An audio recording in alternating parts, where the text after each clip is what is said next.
welcome back to Bias. So today we are going to study about bryophytes. So bryophytes term was proposed by Robert Brown. जो bryophytes की study है उसको हम कहते हैं bryology. ब्रायो means bryophytes, logy means study. So bryology is the study of bryophytes.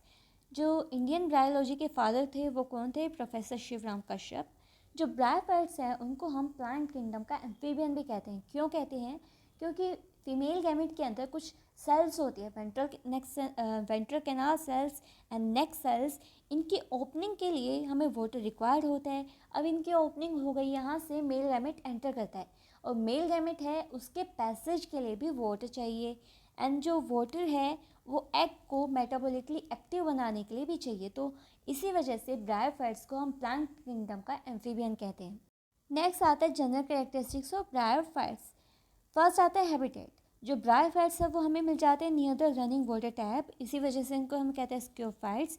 सो स्क्योफाइट्स क्या होते हैं? जो ऑर्गेनिज्म हमें रनिंग वाटर के पास मिल जाए, रनिंग वाटर टैप के पास मिल जाए, उसको हम कहते हैं स्क्योफाइट्स. और जो ब्रायोफाइट्स है वो हमें मॉइस्ट एरियाज़ के अंदर भी मिल जाते हैं. एग्जाम्पल है स्फैग्नम. स्फैग्नम हमें नियर द बोक्स मिल जाता है. बोक्स क्या होते हैं? Soft and wet ground. Funaria भी हमें सॉफ्ट एंड वेट ग्राउंड के पास मिल जाता है. और रिशिया है उसकी एक्वेटिक हैबिटेट होती है. नेक्स्ट आता है साइज़. जो साइज़ है ब्रायोफाइट्स का वो हो सकता है फ्रॉम 2 मिलीमीटर टू 70 सेंटीमीटर. इनके अंदर स्टेम एंड जो लीव्स है वो प्रेजेंट होती हैं, बट इनके अंदर जो रूट्स हैं वो ट्रू रूट्स प्रेजेंट नहीं होती. इनके अंदर एडवेंटेशियस रूट्स प्रेजेंट होती है. जो मेल सेक्स ऑर्गन है उसको हम कहते हैं एंट्रीडियम एंड जो फीमेल सेक्स ऑर्गन है उसको हम कहते हैं आर्चिगोनियम. ब्रायोफाइट्स की जनरल लाइफ साइकिल क्या होती है? इसके अंदर 2 फेजेस होते हैं, गैमेटोफाइट एंड स्पोरोफाइट. सो हम स्टार्ट करते हैं with the gametophyte. So gametophyte के अंदर 2 सेक्स ऑर्गन्स होते हैं, फीमेल एंड मेल. जो मेल सेक्स ऑर्गन है उसको हमने कहा एंथ्रीडिया एंड जो फीमेल सेक्स ऑर्गन है उसको हमने कहा आर्चिगोनिया. जो एंथ्रीडिया है वो बनाता है एंथीरोजोइड्स और जो आर्चिगोनिया है वो देता है एग. जो एंथीरोजोइड्स है, जो एग है, वो फ्यूज़न करके जाइगोट की फॉर्मेशन करते हैं. अब यहाँ पर ये याद रखना कि एंथ्रीडिया है वो हैप्लॉइड एंथीरोजोइड्स की फॉर्मेशन करता है और जो आर्चिगोनिया है वो हैप्लॉइड गैमेट की फॉर्मेशन करता है. बट जो जाइगोट है वो यहाँ पर डिप्लॉइड बनता है क्योंकि यहाँ पर फ्यूज़न होता है दोनों क्रोमोसोम्स का. जाइगोट का फिर माइटोसिस होता है और माइटोसिस के बाद एम्ब्रियो की फॉर्मेशन होती है. एम्ब्रियो है वो आगे और डिवीज़न करता है और फॉर्म करता है sporophyte, diploid sporophyte and haploid gametophyte. ये याद रखना कि गैमेटोफाइट है यहाँ पर हैप्लॉइड होता है और जो स्पोरोफाइट है वो डिप्लॉइड होता है. जो स्पोरोफाइट है आगे स्पोर मदर सेल्स की फॉर्मेशन करता है. स्पोर मदर सेल्स हैं वो मियोसिस करते हैं और स्पोर्स की फॉर्मेशन करते हैं. अब यहाँ पर स्पोर्स हैं वो हैप्लॉइड हो गए क्योंकि यहाँ पर स्पोर मदर सेल्स ने मियोसिस की. जो स्पोर्स हैं आगे जर्मिनेशन करके प्रोटोनिमा स्टेज की फॉर्मेशन करते हैं. जो प्रोटोनिमा स्टेज है वो सिर्फ एक क्लास के अंदर प्रेजेंट होती है, दैट इज़ मोसिस. एंड जो प्रोटोनिमा है वो एब्सेंट होती है in the liver modes and horn modes. जो प्रोटोनिमा है आगे बर्ड्स की फॉर्मेशन करती है और जो बर्ड्स है आगे जाके गैमेटोफाइट्स की फॉर्मेशन करते हैं. इसमें हमें ये ज़रूर ध्यान रखना है कि गैमेटोफाइट है वो हैप्लॉइड होता है. मैं दोबारा कह रही हूँ, और जो स्पोरोफाइट है वो डिप्लॉइड होता है क्योंकि यहाँ पर जब भी हम किसी भी क्लास की मोसिस की या लिवर मोड्स की या हॉर्न मोड्स की लाइफ साइकिल बनाते हैं तो हम यहाँ पर कंफ्यूज हो जाते हैं और गड़बड़ कर जाते हैं. तो गैमेटोफाइट है यहाँ पर हैप्लॉइड होता है, स्पोरोफाइट है डिप्लॉइड होता है क्योंकि स्पोरोफाइट के अंदर मेल और फीमेल गैमेट का फ्यूज़न हो जाता है और वहाँ पर डिप्लॉइड की फॉर्मेशन होती है, डिप्लॉइड क्रोमोसोम की. और जो गैमेटोफाइट है उसमें पहले स्पोर मदर सेल्स में मियोसिस होती है एंड वो हैप्लॉइड स्पोर्स की फॉर्मेशन करता है. ओके और उसके बाद गैमेटोफाइट की फॉर्मेशन होती है. तो ये था general life cycle of bryophytes. Next आता है जो ब्रायोफाइट्स है वो डिवाइड करता है into 3 classes, that is liverworts, hornworts and mosses. First आते हैं लिवर वोर्ड्स. लिवर वोर्ड्स को ऐसा नाम क्यों दिया गया है? क्योंकि इसके अंदर जो भी ऑर्गेनिज्म है उनकी लिवर लाइक शेप है, तो इसी क्लास को इसी वजह से लिवर वोर्ड्स कहा गया. जो थैलस है यहाँ पर डोसी वेंट्रल होता है, मतलब यहाँ पर 2 साइड्स होते हैं, डोर्सल एंड वेंट्रल, और इसके अंदर 2 स्ट्रक्चर्स प्रेजेंट होते हैं, that are rhizoids and scales. जो राइजोइड्स हैं वो यूनिसेलुलर होते हैं, अनब्रांच्ड होते हैं, और जो स्केल्स हैं वो मल्टी सेलुलर होते हैं और पिगमेंटेड होते हैं, मतलब कलर्ड होते हैं. यहाँ पर जो गैमेटोफाइटिक जनरेशन है दैट इज़ हैप्लॉइड वो डोमिनेंट होती है क्योंकि यहाँ पर जो स्पोरोफाइट है वो डिपेंड करता है on the gametophyte for the food, water and habitat. जो स्पोरोफाइट है इसके अंदर 3 स्ट्रक्चर्स प्रेजेंट होते हैं, फूट, सीटा एंड कैप्सूल। और लिवरवोर्ट्स के एग्जांपल है रिशिया एंड मार्किंशिया। जो लिवरवोर्ट्स है उनकी स्ट्रक्चर कुछ ऐसी होती है, ये थैलस है, यहाँ पर ये राइजोइड्स प्रेजेंट है और ये यहाँ पर गीमा कप प्रेजेंट है।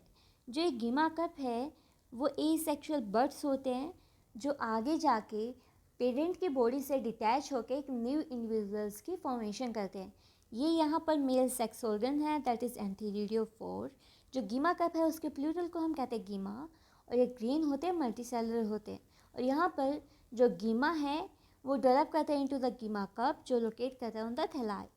नेक्स्ट आता है हॉर्नवोर्ट्स। जो हॉर्नवोर्ट्स है इसके अंदर जो राइजोइड्स हैं वो प्रेजेंट होते हैं, बट यहाँ पर राइजोइड्स के अंदर स्केल्स हैं एब्सेंट होते हैं, और ये जो राइजोइड्स हैं वो अनब्रांच्ड होते हैं और यूनिसेलुलर होते हैं। यहाँ पर जो स्पोरोफाइट है वो कम्प्लीटली डिपेंड नहीं करता गैमेटोफाइट पर, क्योंकि यहाँ पर जो स्पोरोफाइट है वो फोटोसिंथेटिक होता है और ये अपना जो फूड है वो खुद सिंथेसाइज कर सकता है।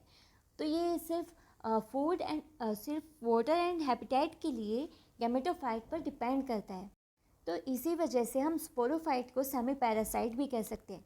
जो स्पोरोफाइट है इसके अंदर 2 स्ट्रक्चर्स प्रेजेंट होते हैं, that is foot and capsule. जो कैप्सूल है वो बेसल पार्ट होता है, कंसिस्ट करता है special type of meristem, that is intercalary meristem. और ये जो इंटरकैलरी मेरिस्टम है वो इसकी वजह से जो ऑर्गेनिजम्स हैं उसके अंदर जो कैप्सूल है वो होन की तरह ग्रो कर जाता है, बहुत ज़्यादा ग्रो कर जाता है। तो इसी वजह से इन ऑर्गेनिजम्स की क्लास को हमने कहा हॉर्नवोर्ट्स। इसके एग्जांपल हैं एंथोसिरोज। नेक्स्ट क्लास आते हैं मोसिस। जो मोसिस है इसके अंदर जो बॉडी है वो कंसिस्ट करती है stem like, leaf like and root like rhizoids. जो राइजोइड्स हैं वो मल्टी सेलर होते हैं, ब्रांच्ड होते हैं, यहाँ पर ओब्लिकली सेपरेट होते हैं, जो कि लिवरवोर्ट्स और हॉर्नवोर्ट्स के अंदर नहीं थे। जहाँ पर लीफ लाइक स्ट्रक्चर प्रेजेंट है गैमेटोफाइट के अंदर, वो यूनिक करेक्टर होता है मोसिस का, क्योंकि और जो गैमेटोफाइट्स थे उनके अंदर लीफ लाइक स्ट्रक्चर एब्सेंट था। इसका स्ट्रक्चर कुछ ऐसा होता है, ये एग्जांपल है फिनेरिया। ये कैप्सूल है, ये सीटा है, ये लीव्स हैं, लीफ लाइक स्ट्रक्चर, ये मेन एक्सिस है, and these are the rhizoids which are branched, multicellular and obliquely separate. जो स्पोरोफाइट है वो डेवलप्ड ज़्यादा है मोसिस के अंदर, और ये डिवाइड होता है इनटू 3 पार्ट्स, फूट, सीटा एंड कैप्सूल। जो स्पोरोफाइट है यहाँ पर भी कम्प्लीटली डिपेंडेंट नहीं होता गैमेटोफाइट पर, ये सिर्फ हैबिटेट एंड वाटर के लिए डिपेंड करता है ऑन द गैमेटोफाइट। और यहाँ पर एक स्पेशल स्ट्रक्चर प्रेजेंट होता है कैप्सूल के अंदर, पेरिस्टोम। ये जो पेरिस्टोम है teeth like structure teeth like structure होता है, और ये अलाउ करता है कि जो स्पोर्स हैं कैप्सूल के अंदर बने वो आउटसाइड ट्रांसफ़र हो सके। नेक्स्ट आती है लाइफ साइकिल ऑफ फिनेरिया। हम सिर्फ फिनेरिया की लाइफ साइकिल क्यों पढ़ रहे हैं, क्योंकि मोसिस है कुछ ज़्यादा डेवलप्ड है इसके अंदर। तो जो फिनेरिया का गैमेटोफाइट है वो हैप्लॉइड है, उसके ऊपर स्पोरोफाइट प्रेजेंट होता है। जो गैमेटोफाइट है उसके अंदर 2 सेक्स ऑर्गन्स प्रेजेंट है, male sex organ that is antheridium, and जो फीमेल सेक्स ऑर्गन है दैट इज़ आर्चिगोनियम। जो आर्चिगोनियम है वहाँ पर एग डेवलप होता है, और जो एंथीरिडियम है वहाँ पर एंथीरोजोइड्स डेवलप होते हैं। जो एग है वो एंथीरोजोइड है, वो दोनों ही हैप्लॉइड हैं। वो आगे जाके फ्यूज़न करते हैं और जाइगोट की फॉर्मेशन करते हैं, और oospore दैट इज़ डिप्लॉइड। फिर जो जाइगोट है वो आगे माइटोसिस करता है और जाइगोट एम्ब्रियो की फॉर्मेशन करता है। एम्ब्रियो भी यहाँ पर 2n है, दैट इज़ डिप्लॉइड। जो एम्ब्रियो है आगे स्पोरोफाइट की फॉर्मेशन करता है, और जो स्पोरोफाइट है उसके सबसे ऊपर कैप्सूल के ऊपर कैलिप्ट्रा प्रेजेंट होती है। कैलिप्ट्रा क्या है, यहाँ से ये डिज़ोल्व होती है और यहाँ से जो भी स्पोर्स है वो बाहर आउटसाइड ट्रांसफ़र कर दिए जाते हैं। तो ये जो एम्ब्रियो के बाद स्टेज बनी, यहाँ पर स्पोरोफाइट और गैमेटोफाइट दोनों प्रेजेंट है। ये यहाँ पर एलएस है कैप्सूल का, यहाँ पर जो ये लैक्यूने हैं ये स्पेस है, ये कोलुमुला है, यहाँ पर स्पोर्स प्रेजेंट होते हैं। ये स्पोर मदर सेल्स हैं जो आगे जाके मियोसिस करती हैं और हैप्लॉइड स्पोर्स के फॉर्मेशन करती हैं। तो जो स्पोर मदर सेल है यहाँ पर ये डिप्लॉइड होती है, बट ये मियोसिस करती हैं, स्पोर टेट्राइड की फॉर्मेशन करती हैं। और जो स्पोर टेट्राइड है उसके अंदर 4 स्पोर्स प्रेजेंट होते हैं, और हर एक स्पोर हैप्लॉइड होता है। जो स्पोर टेट्राइड है वो स्पोर्स के फॉर्मेशन करता है दैट आर हैप्लॉइड, और जो स्पोर्स है वो प्रोटोनिमा की फॉर्मेशन करते हैं, और जो प्रोटोनिमा है वो लीफ लाइक स्ट्रक्चर है और वो आगे जाके गैमेटोफाइट की फॉर्मेशन कर देते हैं, और ऐसे ही ये स्ट्रक्चर चलता रहता है। तो यहाँ पर जो गैमेटोफाइटिक जनरेशन है वो होती है हैप्लोइड, और जो स्पोरोफाइटिक जनरेशन होती है वो होती है diploid. So this was all about the bryophytes. Next lesson के अंदर हम पढ़ेंगे टेरिडोफाइट्स। होप आपको सब समझ में आ गया होगा ब्रायोफाइट्स को, और अगर कोई भी क्वेश्चन हो तो आप कमेंट सेक्शन के अंदर मेंशन कर देना, ठीक है। So thank you for watching.